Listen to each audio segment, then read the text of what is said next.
Okay guys, so இந்த video செஷன்ல நாங்க பார்க்க போறது பைத்தன் ப்ரோக்ராமிங் கன்செப்ட்ஸ். ஸோ இந்த பிளேலிஸ்ட்ல யூசர் இன்புட்ஸ் எப்படி பைத்தன் ப்ரோக்ராமிங் லாங்குவேஜ்ல நாங்க எடுக்கலாம், இதை பற்றி இந்த செஷன் ஃபுல்லாவே பேஸா நாங்க பார்த்துட்டு வர போறோம். அதுக்கு முதல் ப்ரீவியஸ் நாங்க வீடியோ செஷன்ல நாங்கள் நிறைய concept regarding to the user inputs, அது இல்லாமல் அதுக்கு முதல் நாங்க படிச்ச விஷயங்கள் ஐடென்டிஃபையர்ஸா இருக்கலாம், ஆப்ரேட்டர்ஸா இருக்கலாம், ஆப்ரேட்டர் பிரசிடென்ட்ஸா இருக்கலாம், இன்ட்ரடக்ஷன் எல்லா விஷயமே கவர் பண்ணியிருந்தோம். ஸோ சேம் பிளேலிஸ்ட்ல இருக்கிற ப்ரீவியஸ் வீடியோஸை நீங்கள் ரெஃபர் பண்ணி பைத்தன் ப்ரோக்ராமிங்கிற introduction session to operator and identifiers மட்டும் நீங்க கோ த்ரூ பண்ணக்கூடிய மாதிரி இருக்கு. ஸோ இந்த பிளேலிஸ்ட் டிஸ்கிரிப்ஷன்ல ஆன்லைன் கம்பைலரோட லிங்க் வந்து ஆட் பண்ணியிருக்கேன். அந்த லிங்கை கொடுத்து நீங்களும் இந்த செய்யற ப்ராக்டிகல்ஸை ப்ராக்டிக்கலா நீங்களும் ட்ரை பண்ணி பார்க்கலாம். ஈவன் இந்த மொபைல் ஃபோன்லயோ அல்லது கம்ப்யூட்டர் வாட் எந்த டிவைஸ்லையுமே நீங்க அதை ட்ரை பண்ணி கொள்ளலாம். ஸோ இந்த செஷன் கண்டென்ட்டுக்குள்ள நாங்க மூவ் பண்ண போறோம். யூசர் இன்புட்ஸ் எப்படி பைத்தன்ல வாங்குறது, இதை பற்றி தான் நாங்க பார்த்துட்டு வர போறோம். ஸோ அதுல நான் யூசர் இன்புட்ஸ் அப்படின்னு சொல்லி ஒரு ஹெடிங்காவை மார்க் பண்ணி கொள்றேன், உங்களுக்கு பார்க்கறதுக்கு ஈஸியா இருக்கும். யூசர் இன்புட்ஸ்ன்றது யூசர் ஒரு பைத்தன்ல இன்புட்டை கொடுக்க போறார், அதான் யூசர் இன்புட்ஸ் நினைவான சொல்லிக் கொள்வோம். ஸோ இதை மார்க் பண்ணி கொள்றேன் யூசர் இன்புட்ஸ் அப்படின்னு சொல்லி ஹெடிங்கா நான் என்ன செய்யறேன் போட்டுக்கொள்றேன். தென் முதலாவதா நாங்க பார்க்க போறது ஸ்ட்ரிங், அதாவது எழுத்துக்களை யூசர்கிட்ட இருந்து எப்படி வாங்கலாம்னு பார்க்கணும். சிம்பிளான ஒரு கேள்வி ஒன்று நாங்க ட்ரை பண்ணி பார்ப்போம். இதுல பார்க்க போற முதலாவது கேள்வி என்னன்னு சொன்னால், ஒரு யூசர்கிட்ட இருந்து நேமை வந்து வாங்க போறோம். அதாவது வந்து ஃபுல் நேம் வாங்குவோம். ஃபர்ஸ்டா வந்து அவர்கிட்ட ஃபர்ஸ்ட் நேம், அடுத்தது லாஸ்ட் நேம். இப்ப நாங்க நார்மலா ஜென்ரலா பாக்கல, அப்பாட பேர் அடுத்த எங்கட பேர் ரெண்டு பேர்ட்ட நேமையும் சேர்த்து மட்டும் ஃபுல் நேம்னு சொல்லிக்கொள்ளும். தனி எங்கட பேரை வந்து நாங்க ஃபர்ஸ்ட் நேம்னு சொல்றோம்.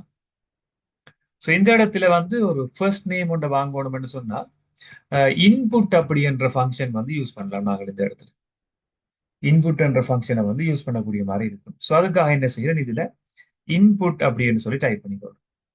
இன்புட் டைப் பண்ணிட்டு பிராக்கெட் தொடங்கி பிராக்கெட் முடிச்சிட வேணும் இந்த இடத்துல. நான் இது யூசர்கிட்ட இருந்து ஒரு கொமாண்ட், ஒரு இன்புட் வாங்குறதுக்கான கொமாண்ட். இப்ப இந்த இன்புட் சொல்லி ஏதோ ஒரு ஆளை வாங்கி நாங்கள் இடத்து வைக்கணும், அதுக்கு ஒரு வேரியபிள் எங்களுக்கு தெரியும். ஸோ ப்ரீவியஸ் செஷன்ல நாங்க பார்த்துருந்தோம் வேரியபிள் ஐடென்டிஃபையருக்கான நேம்ஸ் எப்படி நாங்க வைக்கலாம்னு எல்லாம். நேம் என்றபடியால நான் என்ன செய்யறேன், அது ஃபர்ஸ்ட் நேம் என்றபடியால எஃப்என் என்று வைக்கிறேன். நாங்க எப்பவுமே ஒரு வேரியபிளை டிஃபைன் பண்ணிக்கல மீனிங்ஃபுல்லா வைக்கணும். எக்ஸ் ஒய்ன்னு வைக்கலாம், பட் இதுல எஃப்என் வைக்க எங்களுக்கு மீனிங்ஃபுல்லா இருக்கும். ஃபர்ஸ்ட் நேம் இன்புட் அப்படின்னு கொடுத்தாலே ஓகே, இந்த ஃபங்க்ஷன் ஃபைன். பட் யூசர் பார்க்கல, யூசர் வந்து ஒரு கம்ப்யூட்டர் ப்ரோக்ராமை ரன் பண்ணிக்கல, அவருக்கு மீனிங்ஃபுல்லான ஒரு ப்ரோக்ராமா இருக்கிறது பெட்டர். இதுக்காக நான் ஒரு சிங்கிள் கோட்டேஷன்ல என்ன செய்யணும்னு சொன்னால், enter your first name. First name enter பண்ண சொல்லி நான் அப்படி கொடுத்துருக்கேன். ஸோ இப்படி கொடுக்கறதால என்ன மீனிங்னு சொன்னா, இந்த சிங்கிள் கோட்டேஷனுக்கு உள்ள இருக்க போற இவ்வளவு பார்ட்ஸும் டிஸ்பிளேல வரும். டிஸ்பிளேல வரைக்குள்ள நாங்க என்ன செய்யலாம்னு சொன்னா, அதுக்கேற்ற மாதிரி இன்புட்டா கொடுக்கலாம். கொடுக்கல அந்த நேம் எங்க போய் சேவ் ஆகும்னா ஃபர்ஸ்ட் நேம் எஃப்என்ன்றதுல வந்து சேவ் ஆகும். இதை நான் ரன் பண்ணி காட்டுறேன் பாருங்க பார்ப்போம். என்டர் யுவர் ஃபர்ஸ்ட் நேம் வந்திருக்கு. இது வந்ததுக்கான ரீசன் என்னன்னா, டபுள் கோட்டேஷன்ல நாங்கள் சொல்றோம், சிங்கிள் கோட்டேஷன்ல நாங்கள் இவ்வளவு டைப் பண்ணிருக்கோம். இப்ப நான் இதுல ஏதாவது ஒரு விஷயத்தை இன்புட்டா கொடுக்கலாம். உதாரணத்துக்கு ராஜ் என்று சொல்லி ஒரு நேம் டைப் பண்றேன். இந்த ராஜ் என்ற நேமை டைப் பண்ணி என்டர் பண்ண உடனே இந்த ராஜ் என்ற நேம் வந்து எஃப்என் என்ற வேரியபிள் போய் ஸ்டோர் ஆயிடும். அவ்வளவு விஷயம். ஸோ இது அதோட ப்ரோக்ராம் வந்து நின்று அதுக்கு அப்புறம் ஒன்றுமே நான் கொடுக்கல. என்ன செய்யணும், இந்த யூசர் இன்புட்ல நாங்கள் அவ்வளவுதான் கோட் எக்ஸிகியூஷன் சக்சஸ். எஃப்என்னுக்குள்ள சர்வ் ஆயிட்டு நாங்க உடனே ட்ரை பண்ணி பார்க்கலாம் அந்த எஃப்என்ல இருக்கான்னு சொல்லி. ஸோ பிரிண்ட் எஃப்என் சொல்லி கொடுத்தோம்னு சொன்னால், இப்ப அந்த நீங்க கொடுத்த நேம் வந்து திரும்ப டிஸ்பிளேயா திரும்ப ரன் பண்ணிப்பா. ஸோ இதுல கஜன் என்ற நேம் வந்து டைப் பண்றேன். இந்த கஜன் என்ற நேமை திரும்ப ரன் பண்ணிக்கல, திரும்ப அந்த கஜன் அப்படிங்கிற நேம் வந்து டிஸ்பிளே ஆகுது பாருங்க. பாருங்க கஜன் என்று டைப் பண்ணிருக்கேன் நான், இதுல என்டர் பண்ண உடனே திரும்ப கஜன் என்று டிஸ்பிளே ஆகுது. இப்ப ஃபர்ஸ்ட் நேம் வந்து எங்களுக்கு சக்சஸ்ஃபுல்லா வந்து வாங்கியாச்சு. இதே மாதிரி லாஸ்ட் நேமும் வாங்குவோம். ஸோ எல்என் என்று வைக்கிறேன், லாஸ்ட் நேமுக்காக LN. That's equal to input. Input அப்படின்னு டைப் பண்ணிட்டு இதுல நாங்கள் லாஸ்ட் நேம் சொல்லி அந்த ஸ்ட்ரிங்கை மட்டும் நாங்கள் சேஞ்ச் பண்ணோம். ஸோ இதுல இன்புட் அப்படின்னு டைப் பண்ணிட்டு பிராக்கெட் ஒன்று ஓபன் பண்ணிட்டு ஒரு சிங்கிள் கோட்டேஷன்ல என்டர் யுவர் லாஸ்ட் நேம். அவ்வளோ. ஸோ லாஸ்ட் நேம்ல வந்து எல்என் வச்சாச்சு. இப்போ நாங்கள் இதை டிஸ்பிளே பண்ணிக்கல தான் எங்களுக்கு அடுத்த விஷயம். டிஸ்பிளே பண்ணிக்கல பிரிண்ட் அப்படின்னு கொடுத்துட்டு இதுல நான் எஃப்என் காம எல்என் கவா யூஸ் பண்றதால என்ன நடக்கும்னா பக்கத்துலயே எங்களுக்கு பிரிண்ட் ஆகும். எஃப்என் அதுக்கு பக்கத்துலயே எல்என் பிரிண்ட் ஆகும். இப்போ ட்ரை பண்ணி பார்ப்போம் ஃபர்ஸ்ட் நேம் லாஸ்ட் நேம் எல்லாம் சரியா வாங்கப்படுதான்னு சொல்லி. ஃபர்ஸ்ட் நேம் வந்து என்ன செய்யணும்னு சொன்னா கஜன் அப்படின்னு டைப் பண்றேன். என்ற லாஸ்ட் நேம் சொல்லிக்கல இதுல ராஜன் சொல்லி டைப். ஸோ என்டர் பண்ணிக்கல கஜன் ராஜன் ரெண்டு அந்த ஃபுல் நேம் வந்திருக்கு. First name and last name பக்கத்துல ஸ்பேஸ் விட்டு வந்திருக்கு. சரி, இதை மீனிங்ஃபுல்லான ஒரு அவுட்புட்டா நாங்க கொடுக்கணும் சொல்லிக்கல இப்படி செய்யலாம். ஒரு சிங்கிள் கோட்டேஷன்ல ஃபுல் நேம் அப்படின்னு டைப் பண்ணிட்டு ஒரு டபுள் கோட்டேஷன் ஒரு கோலன் இதுல மார்க் பண்ணிட்டு இதுல இந்த சிங்கிள் கோட்டேஷனை முடிச்சு கமா கொடுத்துட்டு இப்படி கொடுத்துரும். ஸோ இப்படி கொடுத்த இந்த மீனிங் என்னன்னு சொன்னாலும் இங்க எங்களோட அவுட்புட்ல வந்து நாங்கள் ஃபுல் நேம்ன்றதை ஃபர்ஸ்டா பிரிண்ட் பண்றோம். அப்போ சிங்கிள் கோட்டேஷன்ல ஃபுல் நேம் இருக்கிறபடியால எங்களுக்கு ஃபுல் நேம்ன்றது வந்து டிஸ்பிளேல வரப்போம். இனி அதுக்கு பக்கத்துல ஃபர்ஸ்ட் நேம் அதுக்கு பக்கத்துல லாஸ்ட் நேம் சொல்லி எங்களுக்கு output first name last name சொல்லி எங்களுக்கு அவுட்புட் வந்து இங்க வரப்போகுது. ஸோ இதை நான் ரன் பண்ணிக்கொள்வேன். இந்த இடத்துல என்டர் யுவர் ஃபர்ஸ்ட் நேம் அப்படின்னு இருக்குது. இதுல வேறு ஒரு நேம் கொடுத்துக்கொள்றோம். கிருஷன் சொல்லி கொடுக்குறேன். மகேந்திர ராயன் என்ற நேம் வந்து கொடுக்குறேன். என்டர் பண்றேன். ஸோ கிருஷன் மகேந்திர ராயன் என்ற நேம் வந்து ஃபுல்லாவே வந்துடும். Full name first name last name இதுல ஃபுல் நேம் வந்து எங்களுக்கு வந்து இப்படி நாங்க ஸ்ட்ரிங் அதாவது எழுத்துக்கள் சம்பந்தமான சில யூசர் இன்புட்ஸை வந்து பார்க்கக்கூடிய மாதிரி இருக்கும். சிம்பிளான ப்ரோக்ராம். ஃபர்ஸ்ட் நேம் வாங்கியிருக்கிறோம் லாஸ்ட் நேம் வாங்கியிருக்கிறோம் ரெண்டையும் சேர்த்து ஃபுல் நேம் இதுல ப்ரொடியூஸ் பண்ணியிருக்கிறோம். That's fine. ஸோ இந்த இடத்துல நாங்கள் நெக்ஸ்ட் நம்பர்ஸ் சம்பந்தமான இன்புட்ஸ் பற்றி பார்த்துட்டு வரப்போம். நம்பர்ஸ் சம்பந்தமான இன்புட்ஸ் சொல்லிக்கல இது ஸ்ட்ரிங் எழுத்துக்கள் சம்பந்தமா எல்லாமே பக்கத்துல பிரிண்ட் பண்றதுன்றது உங்களுக்கு ஓகே. பட் நம்பர் சம்பந்தமா பார்க்க சின்ன ஒரு மோடிஃபிகேஷன் எங்களுக்கு பார்க்க வேண்டியிருக்கும். ஸோ இதுக்காக நாங்க பார்க்க போற எக்ஸாம்பிள் டூ நம்பர்ஸை யூசர் எடுப்போம். ரெண்டு நம்பரை வாங்கி இந்த ரெண்டு நம்பரையும் கூட்டுத்தொகை கண்டுபிடிப்போம். ஒரு சின்ன கால்குலேட்டர் அடிஷன் கூட்டுத்தொகை மட்டும் கண்டுபிடிக்கிறதுக்கான ஒரு கால்குலேட்டர் ஒன்று ரெடி பண்ணி பார்ப்போம். ஸோ அதுக்கு என்ன செய்ய போறோம்னு சொன்னா ஃபர்ஸ்டா இன்புட் என்ற நம்பர் 1 சொல்லி கொடுக்கும். இப்போ நம்பர் 1 மட்டும் யூசர்கிட்ட எடுத்து வாங்க போறோம் இங்க. அதே மாதிரி நம்பர் 2 சொல்லி இன்னொரு இன்புட்டை வந்து யூசர்கிட்ட இருந்து வாங்க. ஸோ இதுல என்ன நம்பர் 2 அப்படின்னு மார்க். ஸோ முதலாவது நம்பரை வந்து என்ன செய்ய வேண்டாம் எக்ஸ் என்று வைப்போம். ரெண்டாவது நம்பரை y என்று வைப்போம். ரெண்டு சிம்பிளான கோடி இன்புட் பண்ணியிருக்கிறோம். அடுத்தது வந்து நம்பர் 1 நம்பர் 2 வாங்கியிருக்கிறோம். Okay fine. பிரிண்ட் பண்ண போறோம் என்னன்னு சொன்னா ரெண்டையும் கூட்டுத்தொகை. ரெண்டையும் கூட்டுத்தொகை என்று சொல்லிக்கல என்ன செய்ய போறேன் எக்ஸ் பிளஸ் y அப்படின்னு கொடுத்துப்போம். எக்ஸ் பிளஸ் y அப்படின்னு இது ரெண்டையும் சரியா ரன் ஆகுதா இந்த ரெண்டு நம்பரும் கூட்டுத்தொகைன்னு பார்ப்போம். ஸோ ஃபர்ஸ்டா நாங்கள் இன்புட் பண்ணிக்கல என்டர் நம்பர் 1 அப்படின்னு சொல்லி கேட்குது. அதுக்கு பதிலாக நான் 3 என்று கொடுக்கும். என்டர் பண்ணோடனே அடுத்த ரெண்டாவது நம்பர் கேட்குது நான் 4 என்று கொடுக்கும். பட் இது இந்த அவுட்புட் பாருங்க அப்படி வரப்போகுதுன்னு சொல்லி என்டர் பண்ண உடனே எனக்கு அவுட்புட் 34 நம்பர். இது ஆப்பரேட்டர் பொறுத்த மட்டும் இந்த இடத்துல சரியா தான் செய்திருக்கு. அதாவது பிளஸ் பண்றது அப்படி என்றது பைத்தன் இந்த இடத்துல எப்படி யோசிச்சிருக்குன்னு சொன்னா இந்த கம்ப்யூட்டர் வந்து முதலாவது நம்பரே ஒரு எழுத்தா யோசிச்சிருக்கு 3, அடுத்ததும் ஒரு எழுத்து 4, 3ஐயும் 4ஐயும் சேர்த்தா பக்கத்துல வைக்க 34 ஆன்சர் வந்திருக்கும். சேம் நீங்க பக்கத்துல வச்சிருக்கோம் அவ்வளவு. பட் உண்மையில பிளஸ்ன்றதுக்கு நாங்கள் மீன் பண்றது 4 3 7 வந்திருக்கும். அடிஷன் கூட்டலுக்காக நாங்க பார்க்கறோம். இப்படியான சந்தர்ப்பங்கள்ல நாங்கள் இந்த இன்புட் அப்படின்றதுக்கு முன்னால இந்த ஃபங்க்ஷன் நாங்க டைப் பண்ணிருக்கிற இவ்வளவுத்துக்கு முன்னால நாங்கள் வந்து இன்டிஜரா மாத்த வேண்டியிருக்கும். அதாவது ஒரு நம்பரை வாங்கி ஒரு எழுத்தை வாங்கி அதை நம்பரா மாத்தித்தான் நாங்கள் எக்ஸுக்கு வைக்கும். நம்பரா மாத்திட்டோம்னா ஓகே. அதுக்காக நான் என்ன செய்யறேன் இன்டிஜர் அப்படின்னு சொல்லி இங்க டைப் பண்ணிக்கொள்றேன். ஒரு பிராக்கெட் போடுறேன். லாஸ்டா அந்த பிராக்கெட்டை முடிக்கிறேன். ஸோ இந்த ஃபர்ஸ்ட் லைனுக்கு என்ன மீனிங்னு சொன்னால் ஒரு நம்பரை வாங்கி அதை இன்டிஜரா சேஞ்ச் பண்ணிட்டு தான் இந்த எக்ஸுக்கு வைக்கிறேன். ஸோ இப்படி சேஞ்ச் பண்றதுக்கு நாங்க சொல்ற நேம் வந்து காஸ்டிங்னு சொல்லி. இன்டிஜரா காஸ்ட் பண்ணிக்கொள்றோம். அதாவது வந்து ஒன்றை வாங்கி இன்னொரு டேட்டா டைப்புக்கு நாங்க சேஞ்ச் பண்ணிக்கொள்றோம். ஸோ வைக்கும் அதே வேலையை செய்யும். ஒரு நம்பரை வாங்கிட்டு அதையும் நாங்க என்ன செய்யணும், இன்டிஜரா சேஞ்ச். ஸோ இந்த இடத்துல வந்து எண்களா வாங்க இந்த கோடிங்கை நாங்க சேஞ்ச் பண்ணின பிறகு இதே இன்புட்டை நாங்க ப்ரொடியூஸ் பண்ணி எங்களுக்கு சரியான அவுட்புட் வரத பார்க்கலாம். ஸோ இந்த இடத்துல 7 வந்திருக்காங்க. ஸோ காஸ்டிங்ன்றதை நாங்க செய்யல எங்களுக்கு கரெக்ட் அவுட்புட் வந்து வர்றதை பார்க்கக்கூடிய மாதிரி இருக்கும். இன்புட் 2 இன்புட் எடுத்திருக்கிறோம். அவுட்புட் வந்து எங்களுக்கு சரியான அவுட்புட் நம்பர்ஸ்ல வந்து. இப்ப இதுலயே நாங்கள் இன்டிஜர் என்று சொல்லி கொடுக்கல, நாங்கள் ஒரு சின்ன ரெஸ்ட்ரிக்ஷன் ஒன்று வச்சிருக்கோம். அதாவது வந்து முழு எண்களை மட்டும்தான் நீங்க கொடுக்கலாம். உதாரணத்துக்கு 5 என்று கொடுக்க ஓகே அக்செப்ட் பண்ணுது, 6 என்று கொடுக்க அக்செப்ட் பண்ணுது, ஆன்சர் 11. இதுல நீங்க ஃபர்ஸ்டா 4.5 என்று கொடுக்குறீங்கன்னு வைங்க, அவுட் ஒரு தசம இலக்கமா கொடுக்குறீங்களா உங்களுக்கு அடுத்த இன்புட் வாங்கல. இன்டிஜர் அதாவது எக்ஸ்ன்றது எப்ப முழு எண்ணா தான் இருக்கலாம்.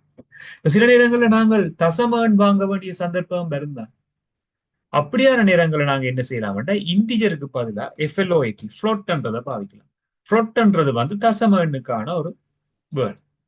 எஃப்எல்ஓஐடி ஃப்ளோட்ன்றதை பாவிக்கலாம். ஸோ ஃப்ளோட் பாவிச்சுட்டு நாங்கள் இதை ரன் பண்ணிக்கல உங்களுக்கு எப்படி அவுட்புட் வருதுன்னு ட்ரை பண்ணி பார்ப்போம். என்டர் நம்பர் நான் இப்ப 4 கொடுக்குறேன். இப்ப இது வந்து ஒரு இன்டிஜர். திரும்ப 5 கொடுக்குறேன். ஆன்சர் வரும் 9.01 வரும். ஃப்ளோட்டை யூஸ் பண்ணிக்கல நாங்க அதாவது சாரி முழு எண்களையும் பாவிக்கலாம், தசம எண்களையும் பாவிக்கலாம். ஆனா இன்டிஜர் பாவிச்சா முழுவன் மட்டும்தான் பாவிக்கலாம், நீங்க தசம எண் பாவிக்கலாம். மேக்சிமம் நாங்க ஏதாவது கல்குலேஷன் செய்யல நாங்க ஃப்ளோட்டை யூஸ் பண்றது பெட்டர். பிகாஸ் அதுல நீங்க பாயிண்டிங் வேல்யூ பாவிச்சாலும் ஓகே ஒர்க் பண்ணும். ஸோ 2 நம்பரை ஃப்ளோட்டா வாங்கிட்டு இது நாங்கள் ஆட் பண்ணியிருக்கோம் 9.0 வருது. ஸோ இதே நாங்க தசம இலக்கத்துக்கும் சரியா வருதான்னு பார்ப்போம். நான் இதுல 4.5678 சும்மா ரேண்டமான நம்பரை டைப் அடுத்த இன்புட் 6. ஒரு நம்பர். ஸோ என்ன பண்ணோடனே எனக்கு அக்யூரேட்டா சரியான ஆன்சர் வருது. ஒரு சின்ன கால்குலேட் ஃப்ளோட்ன்றதை யூஸ் பண்ணி சில நேரங்களில் இந்த அவுட்புட்டை நீங்கள் இன்னும் எஃபிஷியண்டா மாத்த போறீங்கன்னு சொல்லிக்கல இந்த எக்ஸ் பிளஸ் பை என்றதுக்கு முதல் நாங்கள் என்ன செய்ய மாட்டோம், ஒரு சிங்கிள் கோட்டேஷன் வந்து போட்டுக்கொள்ளும். இந்த சிங்கிள் கோட்டேஷனுக்கு முதல் நான் சின்ன ஒரு வேலைன்னு செஞ்சு பார்ப்பேன் அவுட்புட் கொஞ்சம் எஃபிஷியண்டா வர்ற மாதிரி. முதலாவது எக்ஸ் பிரிண்ட் பண்ணணும். எக்ஸ்ன்றது நீங்க முதலாவதா கொடுத்த நம்பர். கமா போட்டுக்கொள்வோம். கமா போட்டோம்னா அதுக்கு பக்கத்துல பிறகு நாங்கள் என்ன செய்யறோம்னு சொன்னால் ஒரு சிங்கிள் கோட்டேஷன் ஒன்று டைப் பண்ணிட்டு இந்த சிங்கிள் கோட்டேஷனுக்குள்ள நாங்கள் என்ன செய்ய போறோம், பிளஸ் டைப் பண்ணி காட்ட போறோம். ஏன்னா எக்ஸ் பிளஸ் பை அப்படின்னு வரும். ஸோ நான் எக்ஸ்பெக்ட் பண்ண போற அவுட்புட் எப்படி இருக்குன்னு சொல்லி உங்களுக்கு நான் ஜஸ்ட் எழுதி காட்டிட்டு அதுக்கு பிறகு நான் டைப் பண்ணேன்டா பெட்டர். ஸோ இதை பென்சில் டூல் எடுத்துருக்கேன். ஃபர்ஸ்ட் ஆஃப் 5 இன்புட் பண்றேன். ஸோ இந்த கலரை சேஞ்ச் பண்ணி ஃபர்ஸ்ட் ஆஃப் 5 இன்புட் பண்றேன். ஸோ 5 வரும். பிறகு பிளஸ் வரும். பிறகு 6 இன்புட் பண்ணா 6 வரும். அப்புறம் ஈக்குவல் சைன் வந்து 5 6 11 வரும். இப்படி வந்து எங்களுக்கு யூசருக்கு பாக்குறதுக்கு ஒரு ஈஸியா இருக்கும் ஆன்சர் இப்படி இருக்கு. ஸோ அதுக்காக முதல்ல எக்ஸ் இந்த வேல்யூ வரும் 5. ஸோ அதுக்கு பிறகு பிளஸ் சிம்பிள் வரும். நீங்க எந்த நம்பரை கொடுத்தாலுமே பிளஸ் தான் சிம்பிளா வரும். அதுக்காக என்ன செய்ய போறேன்னு சொன்னா இந்த இடத்துல இந்த சிங்கிள் கோட்டேஷன்ல வச்சு நான் பிளஸ் அப்படின்றத டைப் பண்ணி அதுக்கு பிறகு நாங்கள் y என்ற நம்பரை டைப் பண்ணணும். பிறகு ஈக்குவல் சைனை வந்து நான் கொடுக்க வேண்டியிருக்கு. ஸோ இந்த இடத்துல நான் எக்ஸ் டைப் பண்ணி முடிச்சு கமா கொடுத்தாச்சு. சிங்கிள் கோட்டேஷன்ல என்ன செய்ய போறேன், பிளஸ் டைப் பண்ண எக்ஸ் பிளஸ் அப்படின்னு டிஸ்பிளே ஆகும். ஸோ 5 பிளஸ் என்ற ஆன்சர் எங்களுக்கு வந்துடும். அதுக்கு பிறகுதான் நாங்கள் அடுத்தடுத்த அவுட்புட் வந்து ப்ரொடியூஸ் பண்ண வேண்டியிருக்கும். ஸோ ஓர்டர்லயே நான் டைப் பண்ணிட்டு வரேன். ஃபர்ஸ்டா எக்ஸ் டைப் பண்ண வேணும், பிறகு கமா கொடுக்க வேணும், அதுக்கு பிறகு சிங்கிள் கோட்டேஷன்ல பிளஸ் என்று கொடுக்க வேணும், அதுக்கு பிறகு ஒரு கமா கொடுக்க டிஸ்பிளே பண்ணணும். அப்பதான் 5 சக 6. அதுக்கு பக்கத்துல கமா கொடுத்து சிங்கிள் கோட்டேஷன் டைப் பண்ணணும். அந்த சிங்கிள் கோட்டேஷன்ல வச்சு என்ன செய்ய போறோம்னா ஈக்குவல் டைப் பண்ணணும். அப்பதான் எங்களுக்கு எக்ஸ் பிளஸ் ஒய் ஈக்குவல் இனி கம்மா கொடுத்து ஆன்சர் வரப்போது எக்ஸ் பிளஸ் ஒய். இதை நாங்கள் இப்ப ரன் பண்ணோம். Enter number okay 5, enter number 6. Answer பாருங்க 5.0 பிளஸ் 6.0 11.0 வருது. உங்களுக்கு என்டர் ஒரு ஃபுல் ஹோல் நம்பரா தான் தேவை, அதாவது ஒரு முழு எண்ணா தான் தேவை என்று நீங்க இன்டிஜர் பார்க்கலாம். ஸோ இதில் வச்சு நாங்கள் இன்டிஜர் அப்படின்ற டேட்டா டைப்பை யூஸ் பண்ணக்கூடிய மாதிரி.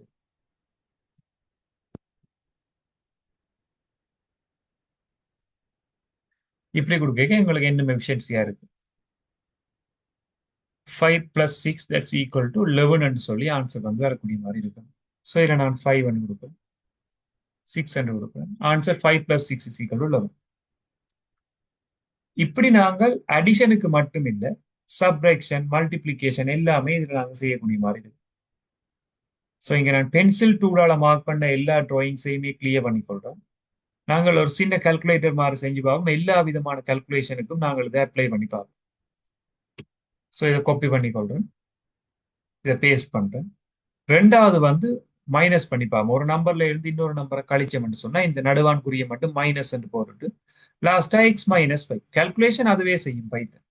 நாங்க ஜஸ்ட் அதை டைப் பண்ணா மட்டும்தான். அடுத்தது வந்து மல்டிப்ளிகேஷன் பார்ப்போம், கூட்டல், கழித்தல், பெருக்கல். ஸோ எக்ஸ் இன்டுன்றதுக்கு நான் அந்த எக்ஸ்ன்றதை பாவிக்கிறேன், அப்ப பெருக்கல் அடையாளம் மாறி இருக்கும்.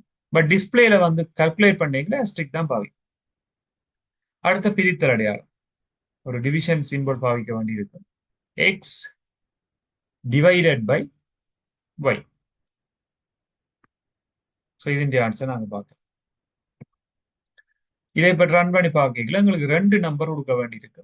நான் 2 நம்பருக்கு பதிலாக 4, முதலாவது 4, அடுத்தது 2. அவுட்புட் பார்த்தோம்னு சொன்னா ஒரு சின்ன கால்குலேட்டர் மாதிரி ஆன்சர் எல்லாமே சரியா வரும். 4 + 2, 4 - 2, 4 × 2, 4 டிவைடட் பை 2. இப்போ சின்ன நம்பர்ஸ்க்கு மட்டும்தான் இந்த வேலை செய்யுமோண்டா இல்லை, இது நீங்கள் எவ்வளவு பெரிய நம்பர் கொடுத்தாலுமே ஓகே. இப்போ 512 அப்படின்னு கொடுத்து பார்ப்போம். 512, அடுத்தது 3. ஸோ ஆன்சர் பார்த்தீங்கன்னா உங்களுக்கு இப்படி வந்து ஒரு சிம்பிளான கால்குலேட்டர் மாதிரி நாங்கள் இந்த பைத்தனை வச்சு நாங்கள் இதில் ப்ரோக்ராம் பண்ணக்கூடிய மாதிரி இருக்கும். ஸோ இது நம்பர்ஸ் சம்பந்தமான சில கால்குலேஷன்ஸ். அடுத்தது நாங்க பார்க்க போறது ஒரு சர்க்கிள், ஒரு வட்டம் ஒன்றுன்ற ஆரை, ரேடியஸ் சொல்லிக்கொள்ளும். ஒரு ரேடியஸை வாங்கிட்டு அதிண்ட சுற்றளவு பரப்பளவு கண்டுபிடிக்கிறதான ஒரு சின்ன ப்ரோக்ராம் ட்ரை பண்ணி பார்க்கணும். ஸோ அது ட்ரை பண்றதுக்காக நான் இந்த இடத்துல எல்லா கோடிங்ஸையுமே இதில் ரிமூவ் பண்றேன். ஃபர்ஸ்டா ஒரு வட்டம் ஒன்றுன்ற பெரிமீட்டர், சர்க்கம்ஃபரன்ஸ், ஏரியா இது ஃபைன் பண்றேன்னு சொன்னாலுமே நாங்க ரேடியஸ் தான் இன்புட்டா வாங்கணும். அந்த இடத்துல ஒரே ஒரு இன்புட் எங்களுக்கு தான். இப்போ இன்புட் வாங்கிக்க மீனிங் ஃபுல்லா இருக்கணும்ன்றதுக்காக R2 வைக்கிறோம். ஸோ இன்டிஜர் 2 வாங்காமல் நாங்கள் இது ஃப்ளோட் 2 வாங்குறது பெட்டர். தசம இலக்கமா வாங்கலாம். இன்புட் என்ற ரேடியஸ் கொடுக்கும்.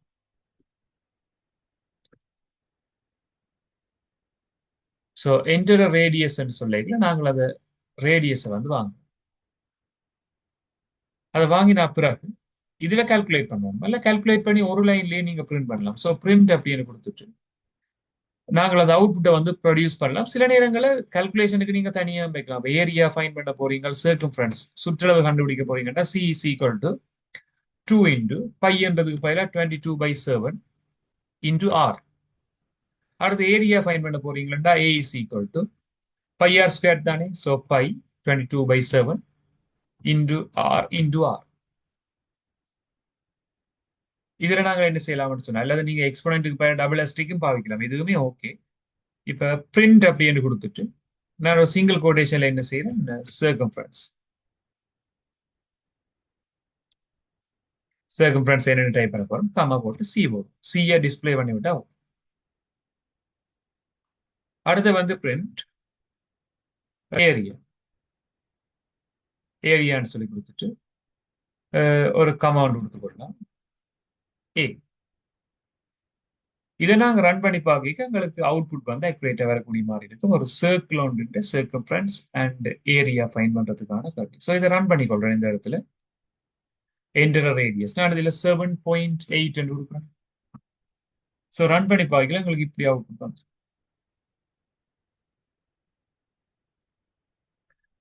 இது சர்க்கிள் ஒன்று சர்க்கம்ஃபரன்ஸ் அண்ட் பெரிமீட்டர். ஸோ இதே மாதிரி நாங்க ரெக்டாங்கிள், ஒரு செவ்வகம் ஒன்றின் சுற்றளவு பரப்பளவு காண்றதுக்கான கோடிங் எழுதக்கூடிய மாதிரி இருக்கும். ஸோ இந்த வீடியோ கொமெண்ட்ஸ் பார்ட்ல நீங்க சொல்லிக் கொள்ளுங்க எப்படி ஒரு ரெக்டாங்கிள்ட லென்த் அண்ட் வித், நீளம் அகலத்தை உள்ளீடா பெற்று அது என்ன டேட்டா டைப்பாகவும் இருக்கணும், இன்டிஜரா இருக்கலாம், ஃப்ளோட்டா இருக்கலாம், உங்களோட இருப்போம். அதின்ற சுற்றளவு பரப்பளவு காண்றதுக்கான ஒரு கோடிங் எப்படி எழுதலாம். ஸோ தெரிஞ்சா நீங்க கமெண்ட் செக்ஷன் சொல்லிக்கொள்ளுங்க. ஆன்சர்ஸ் ஓகே இருந்தா அல்லது மிஸ்டேக் இருந்தா நாங்க டிஸ்கஸ் பண்ணிக்கொள்ளும் கமெண்ட்ஸ்ல. ஸோ இந்த அடுத்த விஷயத்துக்கு வேற போறோம். நாங்க ஒரு நம்பர் சம்பந்தமான கால்குலேஷன்ஸ் வந்து இதுல பார்த்திருந்தோம். சம்டைம் நாங்க இஃப் கண்டிஷனை பற்றி கதைக்கலாம். அதாவது இஃப் ரெண்டு பேரை கம்பேர் பண்ண போறோம். இந்த பைத்தன்ல வந்து ரெண்டு பேரை கம்பேர் பண்ண போறோம்னு சொல்லிக்கல. இங்க இருக்க போற அவ்வளவு கொமாண்ட்ஸையுமே வந்து நான் இதுல டிலீட் பண்ணி போறேன். ஸோ இதுல முதலாவது யூசர்கிட்ட இருந்து ரெண்டு நம்பரை நாங்க வாங்குவோம். ரெண்டு நம்பரை வாங்கிட்டு அந்த நம்பர்ல எது பெரிய நம்பர் அப்படின்றதுக்கான கோடிங் எப்படி நாங்க பைத்தன்ல எழுதலாம்னு பார்த்துட்டு வரும். ஸோ அதுக்கு முதல்ல யூசர்கிட்ட இருந்து ஒரு நம்பர் வாங்கணும். அது எங்களுக்கு முதலே தெரிஞ்ச மாதிரி x is equal to, so input அப்படின்றதுல வாங்கி கொள்றேன். Sorry, x is equal to integer எடுப்போம். இன்டிஜர் இன்புட் பிராக்கெட்ல வந்து enter number one. That's fine. ஒரு நம்பரை ஒன்னை வந்து வாங்கிடுச்சு. இதே கோடிங்கை அப்படியே காப்பி பண்ணிட்டு நாங்கள் ரெண்டாவது நம்பர் வாங்க போறோம் y என்ற நேம்ல. ஸோ எக்ஸ் என்று இருக்கிற மாதிரி இந்த இடத்துல y என்று போட்டுக்கொள்ளும். இன்புட் என்டர் நம்பர் டூ அப்படின்னு கொடுத்துக்கோம். இப்ப ரெண்டு நம்பர்ல எது பெரிய நம்பர்னு கண்டுபிடிப்போம். இப்ப ஒரு நம்பர் பெரிய நம்பரா இருக்குன்னு சொன்னா அதுന്റെ பாசிபிலிட்டிஸ் எப்படி இருக்கலாம்னு செக் பண்ணுவோம் முதலாவது. இப்ப நாங்கள் எக்ஸ் ஒய் என்ற ரெண்டு நம்பரை கொடுக்குறோம்னா ஒன்று எக்ஸ் வந்து வையை விட பெரிய நம்பரா இருக்கலாம். இந்த நேரங்கள்ல எக்ஸ் தான் பெரிய, அல்லது y வந்து எக்ஸை விட பெரிய ஆளா இருக்கலாம். அந்த நேரங்கள்ல y தான் பெரிய. சில நேரங்கள்ல எக்ஸும் பையும் சமனா இருக்கலாம். அந்த நேரங்கள்ல ரெண்டு நம்பருமே சமனான மூன்று பாசிபிலிட்டிஸ் இருக்கு. ஸோ அது மூன்றையும் செக் பண்ற மாதிரி நான் இஃப் கண்டிஷன் மார்க் பண்ண போறேன். இஃப் அப்படின்னு போட்டுட்டு ஒரு சின்ன ஸ்பேஸ் விட்டு x greater than y. X வந்து கிரேட்டர் தேன் ஒய்யா இருக்குமா இருந்தால் பக்கத்துல ஒரு டபுள் டாட் போட்டுரும். ஹைட் பண்ணுன்னு சொல்லிக்கொள்ளும். If x greater than y, then இந்த சந்தர்ப்பம் ஓகேயா இருக்குமா இருந்தா நாங்க பிரிண்ட் போட்டு எழுதி கொள்வோம். இல்ல சிங்கிள் கோட்டேஷன் எழுதி கொள்வோம். X is maximum number. So X என்று பிரிண்ட் பண்றதுக்காக நான் எக்ஸ் என்று போட்டு ஒரு கமா போட்டு போறேன். அப்ப அது இந்த பெருமானம். அதுக்கு பக்கத்துல சின்ன ஸ்பேஸ் விட்டு X is large number. Large number. Okay, இது ஓகே. இது முதலாவது ஒரு கண்டிஷன்ல எக்ஸ் வந்து பெரிய நம்பரா இருக்கலாம். இப்ப அடுத்த சந்தர்ப்பம் உங்களுக்கு இருக்கு. அடுத்த சந்தர்ப்பம் சொல்ல வார்த்தை அப்படின்னு சொன்னா எல்ஸ். எல்ஸ் அப்படின்றதுல மார்க் பண்ணிக்கொள்வோம். ஒரு டபுள் டாட் போட்டுக்கொள்வோம். இப்ப அடுத்த கண்டிஷன் நாங்க செக் பண்ணணும். இப்ப y வந்து பெருசா இருந்தா என்ன செய்யறோம்னு பார்க்கணும். உடனே எல்ஸும் போடல. எல்ஸ் இஃப் சொல்லி ஒன்று படிச்சுப்போம் நாங்க ஃப்ளோ சார்ட். பட் பைத்தன்ல நாங்கள் எல் இஃப் சொல்லிக்கொள்வோம். அது என்னதான் ஃப்ளோ சார்ட்ல நாங்க எல்ஸ் இஃப் பாவிச்சாலும் பைத்தனை பொறுத்த மட்டும் எல் இஃப்ன்றதான் கீவேர்ட். ஒரு சந்தர்ப்பம் கொடுத்துட்டேன். எக்ஸ்ன்றது வையை விட பெரிதா இருந்தால், அல்லது அப்படி இல்லாமல் மாறி இருந்தா என்ன செய்யும் அதை என்னன்னு பார்ப்போம். X greater than Y. இனி மாறி இருக்கிறேன்னு சொன்னா ஒய் கிரேட்டர் தான் எக்ஸ் இப்படி இருந்துச்சு. y தான் எக்ஸை விட பெரிய நம்பரா இருந்துட்டு. அந்த நேரங்களில் நாங்க என்ன செய்யணும்னு சொன்னா y is large number. y is large number. So லாஸ்டா இது ரெண்டுமே இல்லாத சந்தர்ப்பத்தை நாங்க எல்ஸ் சொல்லிக்கணும். எல்ஸ் அப்படின்றத மார்க் பண்ணிட்டு இதுல நாங்க என்ன செய்யணும்னா பிரிண்ட் அப்படின்னு கொடுத்துட்டு போத் ஆர் ஈக்குவல் நம்பர்ஸ். ரெண்டுமே ஈக்குவல் நம்பர்ஸ். சரி, நான் டைப் பண்ணி கொள்றேன். Both are equal numbers. Equal numbers. So இதுல ஈக்குவலான நம்பர்ஸ் அப்படின்னு சொல்லி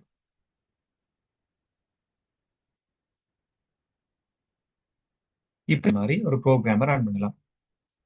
ஸோ இந்த ப்ரோக்ராம் நாங்கள் ட்ரை பண்ணி பார்த்துருக்கிறோம். ஸோ ரெண்டு நம்பர்ஸ்ல மினிமம் நம்பர் ஃபைன் பண்றதுக்கான கோடிங்க நான் டிஸ்கிரிப்ஷன் பார்ட்ல கொடுத்துருக்க இந்த லிங்கை கொடுத்து நீங்க ட்ரை பண்ணி பாருங்க. சக்சஸா வந்துட்டா இந்த ஸ்கிரீன்ஷாட் நீங்க கமெண்ட் செக்ஷன்ல போட்டுக்கொள்ளுங்க. அப்படி இல்லைன்னு சொன்னா அதோட டவுட்ஸை மென்ஷன் பண்ணிக்கொள்ளுங்க. அதை கிளியர் பண்றதுக்கு நாங்க ரெடியா இருக்கோம். ஸோ ஒன்று நம்பர் 1 4 கொடுத்துக்கொள்றேன். நம்பர் 2 7 கொடுத்துக்கொள்றேன். எனக்கு ஆன்சர் வந்திருக்கு 7 இஸ் லார்ஜ் நம்பர். அகைன் நாங்க ரன் பண்ண போறோம். அகைன் ரன் பண்ணிக்கல நான் 7 கொடுத்துக்கொள்றேன். அதே மாதிரி 1 கொடுத்துக்கொள்றேன். 7 இஸ் லார்ஜ் நம்பர். ஸோ எதை நீங்க கொடுக்குறீங்களோ சரியான ஆன்சர் அவுட்புட்ல வரலாம். 4 கொடுத்துக்கொள்றேன். அடுத்தது 4 கொடுத்துக்கிறேன். Both I equal numbers. ரெண்டுமே சமனான இலக்கம் வந்திருக்கு. ஸோ மினிமம் நம்பர் ஃபைன் பண்றதுக்கான கொஸ்டின் உங்களுக்கான ரெஃபரன்ஸ். நீங்க அதை செஞ்சு பார்க்கலாம். அடுத்த விஷயமா நாங்க இஃப் கண்டிஷன் பார்த்துட்டோம் மட்டும் சொன்னா இஃப் கண்டிஷன்ல நாங்க அண்ட் ஓர் அப்படியான சிம்பிள்ஸும் யூஸ் பண்ணலாம். ஸோ அதுக்கு முதல் நாங்கள் த்ரீ நம்பர்ஸ்ல எது பெரிய நம்பர், த்ரீ நம்பர்ஸ்ல எது சின்ன நம்பர்னு பார்க்கறதுக்கான பைத்தன் கோடிங் அது உங்களோட ரெஃபரன்ஸுக்காக தவிர. ஸோ த்ரீ நம்பர்ஸ் எங்கள்கிட்ட இருக்குமா இருந்தா மூன்று நம்பர்ஸை நீங்க வாங்க வேணும். வாங்கிட்டு அதுல எது பெரிய நம்பர் எது சின்ன நம்பர்னு காண்றதுக்கான ப்ரோக்ராம் எப்படி நாங்கள் எழுதலாம். அதை நீங்களா ட்ரை பண்ணி எனக்கு கமெண்ட் செக்ஷன் சொல்லிக் கொள்ளுங்க பார்ப்போம். அது ஓகேன்னு சொன்னா நாங்கள் அதை பற்றிய டிஸ்கஷன் ஒன்று நாங்கள் மேக் பண்ணலாம். ஏதாவது மிஸ்டேக் இருந்தால் அதுக்கு டவுட்ஸ் நாங்கள் கிளியர் பண்ணி கொள்ளலாம். ஸோ இது நம்பர்ஸ் சம்பந்தமான சில சில கொஸ்டின்ஸ் சிம்பிளா நாங்கள் ஃபைன் பண்ணக்கூடிய மாதிரி இருக்கும். அடுத்தது இஃப் கண்டிஷன்ன்றதுல நாங்கள் சில சில பேசிக் நாலேஜ்ன்றதை பார்த்து கொண்டு வரோம். That's fine. And or not இதெல்லாம் ஏன் யூஸ் பண்ண வேண்டி வரும். இப்ப உதாரணத்துக்கு ஒரு மார்க்கிங் கிரிட்டீரியா ஒன்று எடுத்துக்கொள்ளும். ஒரு மார்க்ஸை நீங்க இன்புட் பண்ணணும். யூசர்கிட்ட இருந்து ஒரு மார்க்ஸ் ஒன்று நீங்க இன்புட் பண்ணணும். ஒரே ஒரு மார்க்ஸ் மட்டும் தான் இன்புட் பண்ண போறீங்க. ஸோ நான் எக்ஸ் அண்டு வைக்காமல் எம் அண்டு வைக்கிறேன். யூசர்கிட்ட இருந்து வாங்குற மார்க்ஸ் எம் அண்டு வச்சுட்டு என்டர் மார்க் அப்படின்னு எடுத்துக்கொள்ளும். Enter mark. ஒரு மாணவன் ஒரு பாடப்புள்ளியை நீங்க உள்ளீடு செய்றீங்க. இந்த இடத்துல நாங்க என்ன செய்ய போறோம்னா அந்த மார்க்ஸ் வந்து எந்த ரேஞ்சுக்கு இருக்குன்னு பார்க்கணும். உதாரணத்துக்கு வந்து அந்த மார்க்ஸ் 75 விட கூடவா இருந்தா ஏ எடுக்கும். அப்படி செக் பண்ணி பார்க்கணும். இப்போ ஒரு மார்க்ஸ் இருக்கு, அந்த மார்க்ஸ் வந்து 75 விட கூடவா இருக்குது அப்படி என்று சொன்னால் நாங்கள் ஏ என்று சொல்லி டிஸ்பிளே பண்ணுவோம். திரும்ப இந்த மார்க்ஸ் வந்து உண்மையில 65 விட கூடவா இருக்குது அப்படி என்றைக்குல பி என்று கொடுப்போம். 55 விட கூடவா இருக்குன்றேக்க சி என்று கொடுப்போம். அதை விட 35 விட கூடவா இருக்கேக்கல நாங்கள் பாஸ் என்று சொல்லி கொடுக்கலாம். அதை விட ஃபெயில் என்ற கிரேட் தான் கொடுப்போம். இந்த கிரிட்டீரியா கேட்ட மாதிரி நாங்க வந்து ஒரு கோடிங் ஒன்று எழுத வேணும்னு சொன்னால் முதல்ல மார்க்ஸை வாங்கியாச்சு. இப்ப இஃப் கண்டிஷன் கொடுப்போம். இந்த இஃப் கண்டிஷன்ல என்ன செய்ய போறோம்னு சொன்னால் இந்த மார்க்ஸ் கிரேட்டர் தேனோ ஈக்குவல் 75 75 விட கூடவா இருக்குமாக இருந்தால் டபுள் டாட் போட்டுட்டு நாங்கள் பிரிண்ட் பண்ணி கொள்ளலாம் ஒரு single கோட்டேஷன்ல your great is a. இது மட்டும் சரியா ரன் ஆகிற மாதிரி நாங்க பார்க்கணும். இப்ப ஒரு மார்க்ஸ் நீங்க கொடுக்குறீங்க 87 யுவர் கிரேட் இஸ் ஏ. இப்ப என்ன பிரச்சனை இதுல வருமெண்டா நீங்கள் மாறி இப்ப ஒரு பெரிய நம்பரை கொடுத்துட்டீங்க. நீங்க மாறி இப்ப 75 கொடுக்கறதுக்கு பதிலா இப்ப ஓகே 65 கொடுக்கறதுக்கு பதிலா 665 பை மிஸ்டேக் நீங்க இப்படி கொடுத்துட்டீங்க. இப்பவும் ஏ என்று தான் பெறும் ஆன்சர். என்ன ரீசன் என்று சொல்லி சொன்னால் 665 75 விட கூடத்தான். அப்ப ஆன்சர் ஏ என்று தான் பெறும். அப்ப கம்ப்யூட்டருக்கு தெரியாது நீங்கள் மாறி கொடுத்த விஷயம். இப்ப 45 கொடுக்கல ரெண்டு விஷயத்த கம்பேர் பண்ணும். அதுக்கு தான் அண்ட்ன்றதை பாவிக்கும். அப்ப எம் வந்து 75 விட கூடவாம் இருக்க வேணும். அதே நேரம் அண்ட் என்ற சிம்பிளை நான் பாவிக்கலாம். அண்ட் இதே நேரம் எம் என்றது லெஸ் தேன் ஓ ஈக்குவல் 100 இப்படியும் இருக்கும். இந்த மார்க்ஸ் என்றது 100 விட குறைவா அல்லது சமனாவும் அதே நேரம் 75 விட அதிகமா அல்லது சமனாவும் இருந்தா தானே. இப்ப ரன் பண்ணி பார்ப்போம். எனக்கு 87 கொடுத்தா ஏவர் அது ஃபைன். இதே நேரம் 665 உடுப்பினா இருந்தா எனக்கு அவுட்புட் வேற என்ன இங்க ஒரு கொமாட்டு நான் கொடுக்கவே இல்லை. இதுக்காகத்தான் அண்ட் என்ற சிம்பிள் பாவிக்கிறேன். ஓர் யூஸ் பண்ணலாம் எங்களை விருப்பம். ஸோ இதே மாதிரி எல்லாரையுமே செக் பண்ணி கொண்டு வருவேன் நான். எல்லிஃப் அதாவது திரும்ப இந்த கண்டிஷன் பிழைச்சு எப்படி நான் செக் பண்ண போறேன்னு சொன்னேன். இந்த மார்க்ஸ்ன்றது எதை விட அதிகமா இருக்கும்னு சொன்னால் இப்ப 65 விட அதிகமா இருக்கும். ஸோ கிரேட்டர் தேன் ஈக்குவல் 65 65 விட அதிகமா இருக்க வேணும். அதே நேரம் இந்த மார்க்ஸ் வந்து 75 விட குறைவா இருக்கும். அப்பதான் பி 4 எடுத்தா கூட வேற பி தான். 75க்கு சமனா வந்துட்டு ஆள் மேல போயிடுவாங்க ஏ என்று வந்து இதுல ஈக்குவல் சைன் நான் போடுறேன். 75 விட குறைவா இருக்கிற சந்தர்ப்பங்கள்ல நான் என்ன செய்ய போறேன்னா பி என்று சொல்லி டிஸ்பிளே பண்ணேன். ஸோ டபுள் டாட் ஒன்று போட்டுட்டு your grade is பி. அடுத்து வர போறோம் எல்இஃப். எல்இஃப்ல வந்து திரும்ப பிராக்கெட் ஒன்று ஓபன் பண்ணிட்டு இந்த மார்க்ஸ் அப்படின்றது கிரேட்டரோ ஈக்குவல் 55 இந்த 55 விட அதிகமா அல்லது சமனா இருக்கு. அண்ட் அதே நேரம் இந்த மார்க்ஸ்ன்றது லெஸ் தேன் 60 65 விட குறைவா இருக்கிற சம். இந்த நேரத்தில் நாங்க என்ன செய்வோம்னு சொன்னா சி என டிஸ்பிளே. அதே நேரம் எல்லிஃப் திரும்ப ஒரு எல்லிஃப் பாவிச்சு கொள்வோம். ஒரு பிராக்கெட் ஒன்று ஓபன் பண்ணிட்டு இந்த மார்க்ஸ் அப்படின்றது கிரேட்டர் தேனோ ஈக்குவல் 35. இப்போ 35 விட கூட எடுத்துட்டார். அதே நேரம் இந்த மார்க்ஸ் அப்படின்றது லெஸ் தேன் 55. 55 விட குறைவா இருக்கிற சந்தர்ப்பங்கள்ல நாங்க ஒரு டபுள் டாட் போடுறது பெட்டர் இந்த இடத்துல. எல்லிஃப் படியார் ஒரு டபுள் டாட். Okay fine. இதுல நாங்க பிரிண்ட் பண்ணி கொள்ள போறோம் அப்படின்னு சொன்னால் பாஸ். 35 விட அதிகம் என்றபடியால இதுல பாஸ். இப்ப இந்த கண்டிஷனும் உங்களுக்கு பிளஸ்ட். தட் மீன்ஸ் ஒரு ஆள் 35 விட குறையும். அதையும் நாங்க செக் பண்ணி பார்ப்போம். எல்லிஃப் அப்படின்னு கொடுப்போம். ஒரு பிராக்கெட் ஸ்டார்ட் பண்ணிட்டு எம் வந்து கிரேட்டர் தேனோ ஈக்குவல் 0, அதாவது சைபரை விட அதிகமான மார்க்ஸா தான் இருக்கும். அதே நேரம் இந்த மார்க்ஸ்ன்றது லெஸ் தேன் 35 விட குறைவா இருக்கு. இப்படியான சந்தர்ப்பங்கள்ல நாங்க என்ன செய்வோம்னு சொன்னா இவரை ஃபெயில் எஃப்னு சொல்லி கொடுப்போம். சப்போஸ் இதுக்கு பிறகும் ஒரு மார்க்ஸ் இருக்குது எல்ஸ், அதாவது 100 விட கூடவா அல்லது சைபரை விட குறைவா ஒரு மார்க்ஸை நீங்க கொடுக்குறீங்கன்னு சொன்னால் பிரிண்ட் என்ற கீவேர்டை யூஸ் பண்ணிட்டு இந்த பிராக்கெட் ஒன்று ஸ்டார்ட் பண்ணிட்டு நான் எப்படி கொடுப்பேன்னு சொன்னால் இன்வேலிட் மார்க்ஸ். இந்த கொடுத்த மார்க்ஸ் வந்து பிழை. இதுதான் அதோட மீனிங். அப்ப இந்த கோடிங்ல நாங்க அண்டை யூஸ் பண்ணிருக்கோம். ஒரு எஃபெக்டிவா இந்த கோடிங்கை நாங்க மேக் பண்ணிருக்கோம். இஃப் கண்டிஷனை யூஸ் பண்ணி எல்இஃப் என்ற கீவேர்டை யூஸ் பண்ணிருக்கோம் பைத்தன். ஸோ நான் தந்த கிரிட்டீரியா கேட்ட மாதிரி எங்களோட கோடிங் ஒர்க் பண்ணுதான்னு பார்ப்போம். இப்போ உதாரணத்துக்கு நான் 67 அப்படின்னு கொடுப்பேன். 67 உண்மையிலே எனக்கு ஒரு பி கிரேடுக்கான மார்க்ஸ். 67 என்ட பண்றேன் கிரேட் பி என்று வந்து. ஸோ ஓகே, இப்படி நீங்கள் எந்த மார்க்ஸ் கொடுத்தாலுமே எங்களுக்கு சரியான ஒரு அவுட்புட் தான் வரும். உதாரணத்துக்கு நான் -89 இப்படி கொடுப்பேன். இது உண்மையில 0 விட குறை. இப்போ 0 விட குறைவுன்னு சொல்லி எனக்கு அவுட்புட் எப்படி வருதுன்னு பாருங்க. இன்வேலிட் மார்க், கொடுத்த மார்க்ஸ் பிழை. இதே மாதிரி 100 விட நீங்கள் கூடின ஒரு மார்க்ஸ் கொடுத்தா கூட இன்வேலிட் தான் வரும். 334 இன்வேலிட் மார்க். ஒரு பாஸ் பண்றதுக்கான மார்க்ஸ் ஒன்று கொடுத்து பார்ப்போம். ஓகே 37 எடுத்தா என்ன மாதிரி பாஸ். இப்படி நாங்க ஒரு மார்க்ஸை கொடுத்து அது இந்த கிரிட்டீரியாவை செக் பண்ணக்கூடிய மாதிரி இருக்கும். ஸோ இந்த வீடியோ செஷன்ல நாங்க பார்த்துருந்தோம் எப்படி நாங்கள் ஜூசர் இன்புட் வாங்கலாம் as well as string and number data. இதை பற்றி நாங்கள் கம்பேர் பண்ணிடுறோம். ஸோ அடுத்த செஷன்ல நாங்க வைல் லூப், for லூப், இந்த லூப்பிங் கன்செப்ட் எப்படி நாங்க இந்த இடத்த பாவிக்கலாம்னு பார்ப்போம். அடுத்த கன்செப்ட்ல நாங்க ஒரு புது விஷயத்தோட மீட் பண்ணிக்கொள்வோம். தேங்க்யூ.